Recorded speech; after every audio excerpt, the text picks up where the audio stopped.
I'm a reporter for the Daily Chronicle. If there's one thing that I've learned throughout my years as a reporter, it's that the end of the story is rarely the end of the story. In fact, sometimes it is just the beginning. This is a story that was the beginning for me. Although we only met for a brief moment and there was only one word exchanged between us, my life was changed forever. Hello, I'm the reporter from the Chronicle. Come in. Thank you. The interview was with Vincenzo Vivaldi, the world's foremost violinist and composer. I admit I didn't know much about him, but I had my questions at the ready. How did he become such a success? How did he create such a legacy? And what inspired him to learn the violin?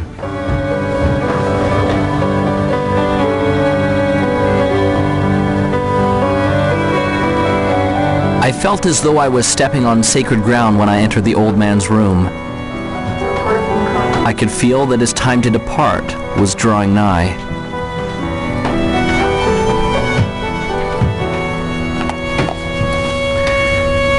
Thank you for seeing me, Mr. Vivaldi. For our readers, what would be the one key factor in achieving all of your great and grand accomplishments?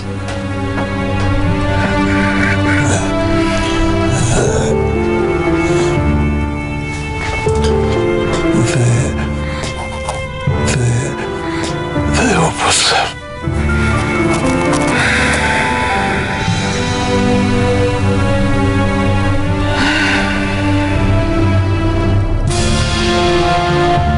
Those were the last words he ever spoke.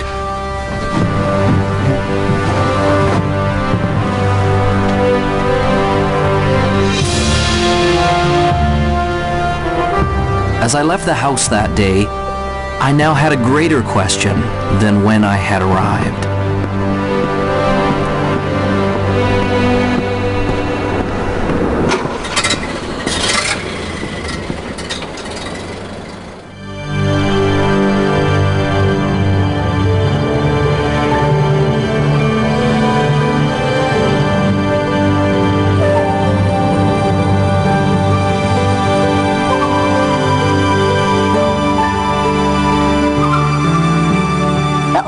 Is a composer's greatest work, and the opus is about us becoming the most amazing, magnificent, extraordinary human beings that we were meant to be. You and I are here to do magnificent and magnanimous things. You're here to create, and you're here to contribute, and you're here to connect at a high velocity. Everybody deep inside has a dream and a vision and a calling and an inspiration that they're here to do. Anyone can do this, and it almost sounds cliche. Everybody says, oh, you can be whatever you want to be, you just got to have the dream. And all of that's true. Unfortunately, it has become cliche and people have stopped listening to it. The best way for you to predict your future is to invent it. It's up to you.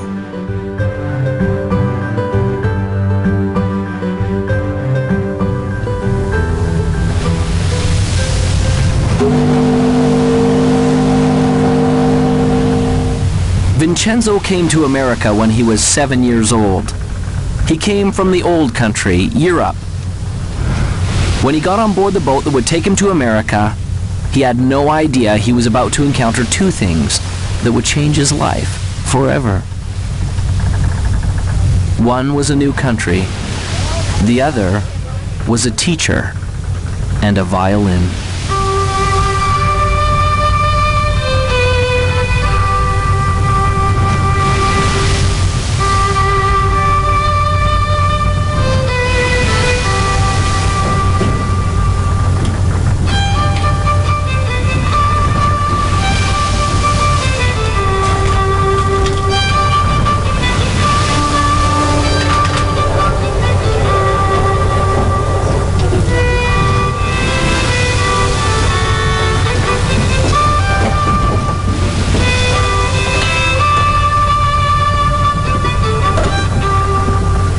As the boy listened, He was captivated, and in his heart he knew that one day he would play this song.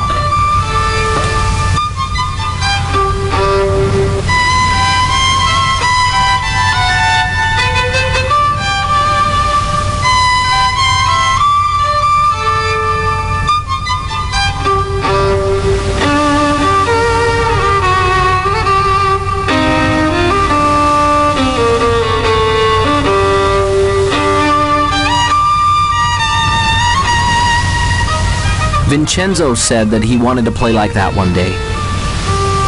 Do you really believe that? Do you really believe you can? The old man asked. The young boy replied, yes. That is the key to unlocking your opus.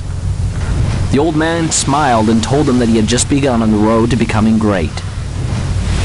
He gave Vincenzo a notebook and told him to write down exactly what he wanted and to keep the book with him always. Vincenzo wrote that one day he would become one of the greatest violinists the world had ever known. The old man put his hand on the boy's shoulder. When you get there, don't stop. Remember, your opus isn't what you do. It will be the legacy of what you've become. Vincenzo did not understand. The old master smiled and said, one day you will.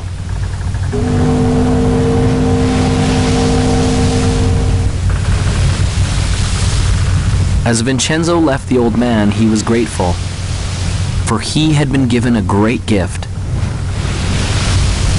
And although he would never know the man's name, the man had changed his life forever.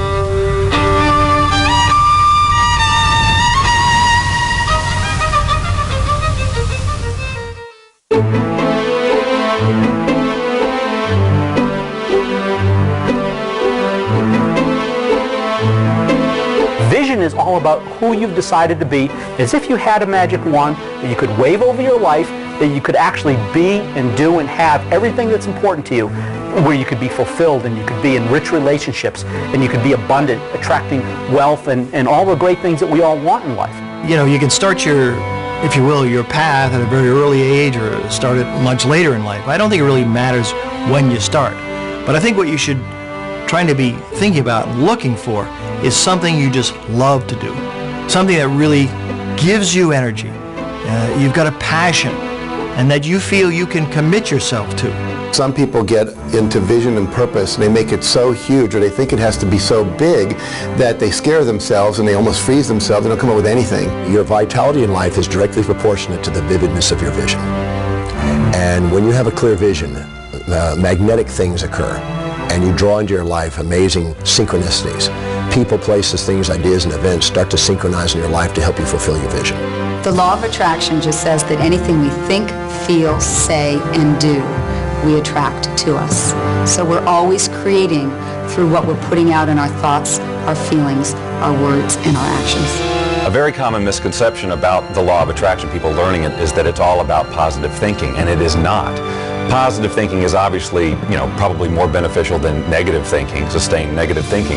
But positive thinking can mean just that you're thinking about things that would normally make a person happy. But if you're not truly emotionally involved with your thoughts, you're not really having an attractive power. In other words, if you're visualizing a car, or you're visualizing a house, or you're visualizing lots of money, or whatever your version of success is, but you don't have any real feeling about it, that is in alignment with that. In other words, if you don't feel positive about those thoughts, you're actually not attracting anything positive. It's the feeling that powers our thoughts.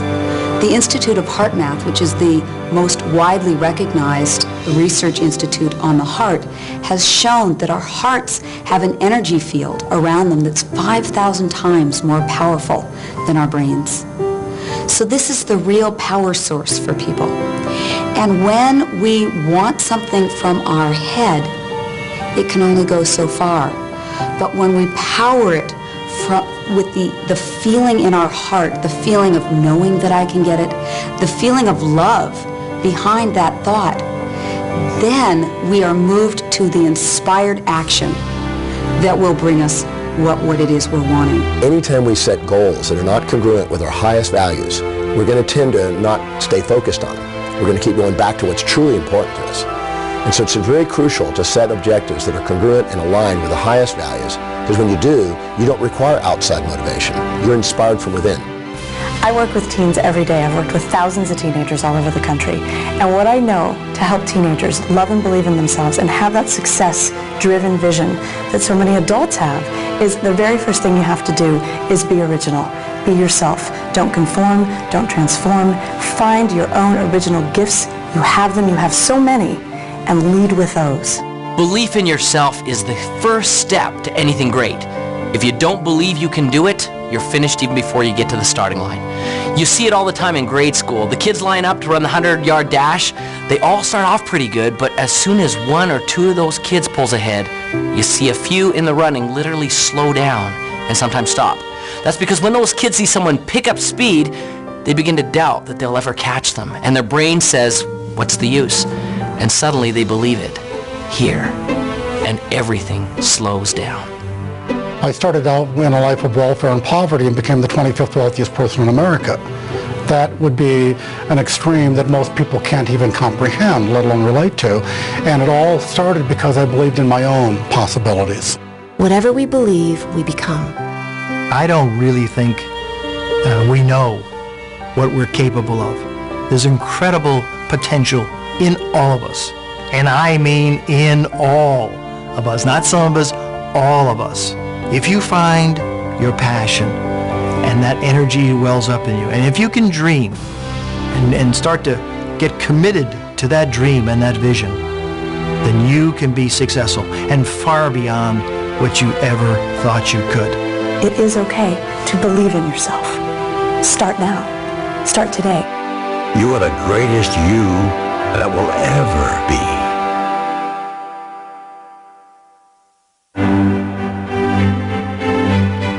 Vincenzo had set a goal. He began to see it powerfully and perfectly. It became real.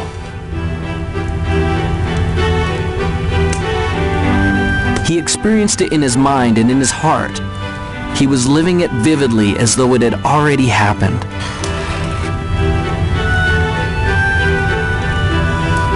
This gave him the momentum to begin.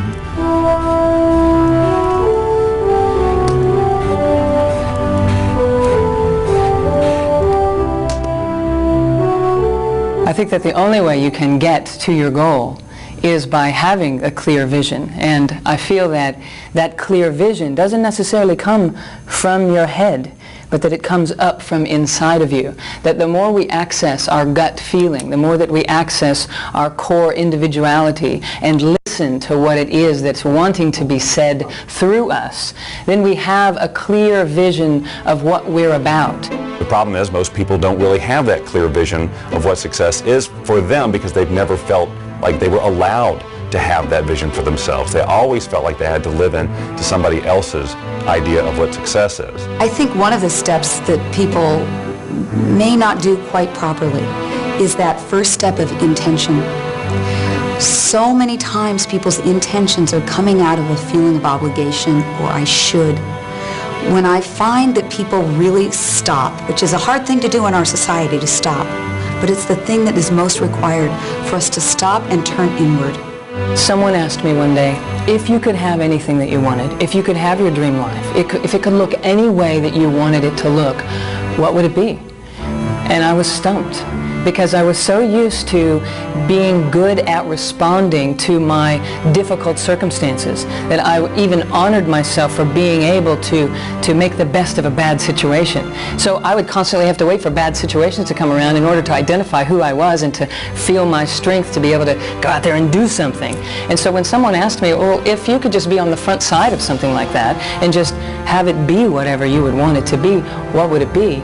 And I couldn't answer the question. I thought, I've got some different kind of work to do. The only way you can get a clear picture of where you're going and to understand what it is that you want out of life, you must silence the restless thoughts that are going through your mind. And you have to ask yourself, what do I want? How do I feel? And where do I want to go? In the 1960s, President Kennedy suggested that NASA was going to put a man on the moon by the end of the decade. And NASA took the plan and they said, okay, what's success look like? Success looks like not man on the moon, but astronauts safely back on Earth. So they said, let's plan from there.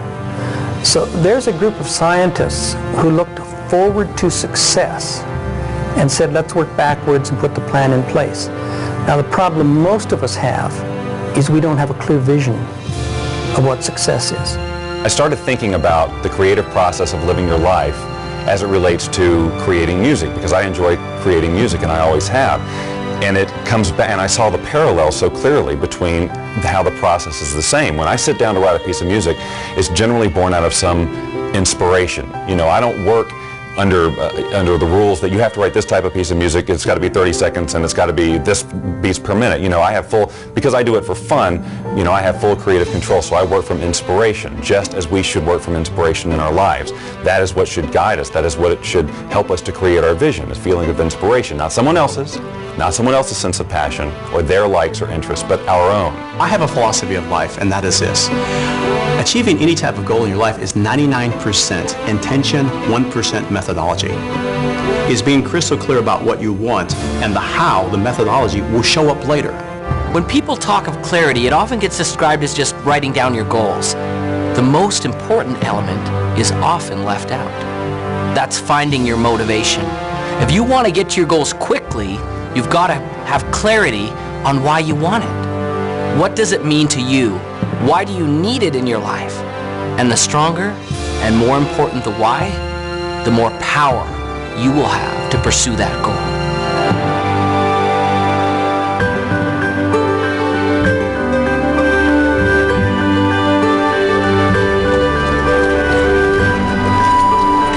Finally, the opportunity came for Vincenzo to have his violin. The moment he saw it, he knew that he had to have it. A loving mother felt the same way.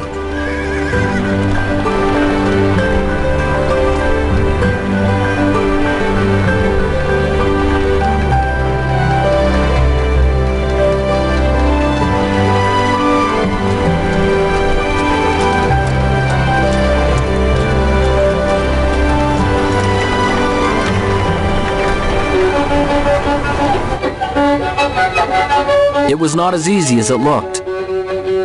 But Vincenzo had made a decision and a commitment that he would learn to master this instrument no matter what.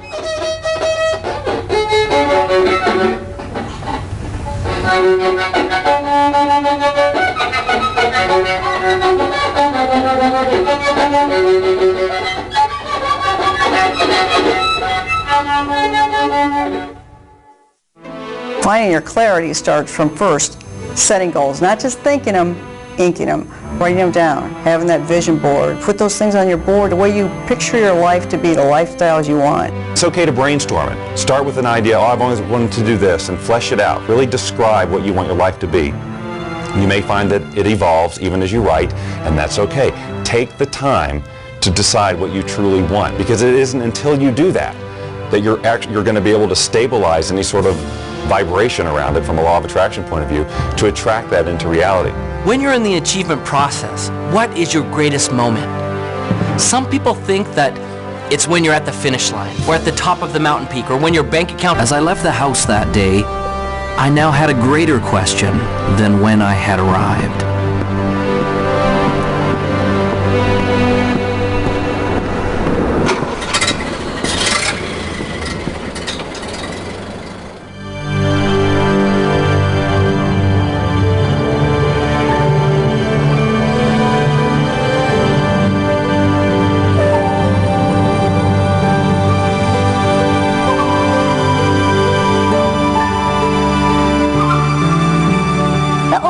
Is a composer's greatest work, and the opus is about us becoming the most amazing, magnificent,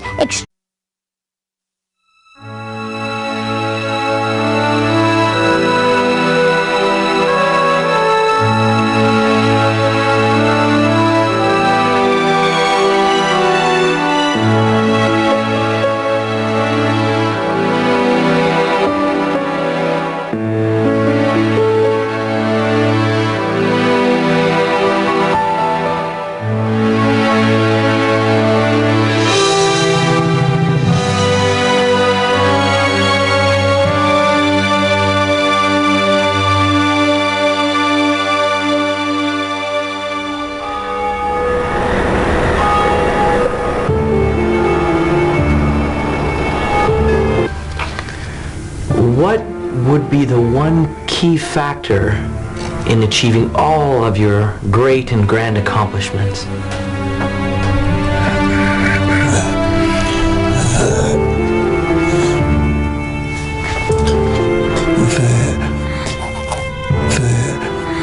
The opus.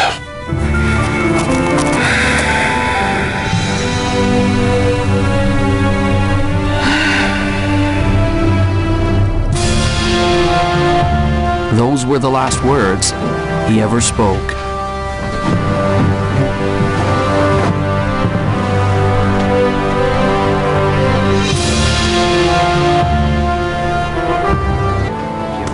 I admit I didn't know much about him, but I had my questions at the ready.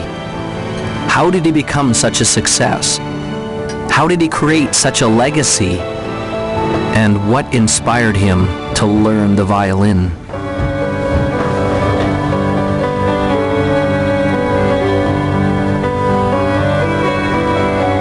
I felt as though I was stepping on sacred ground when I entered the old man's room.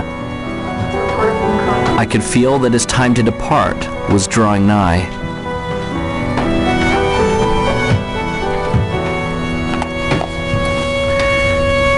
Thank you for seeing me, Mr. Vivaldi.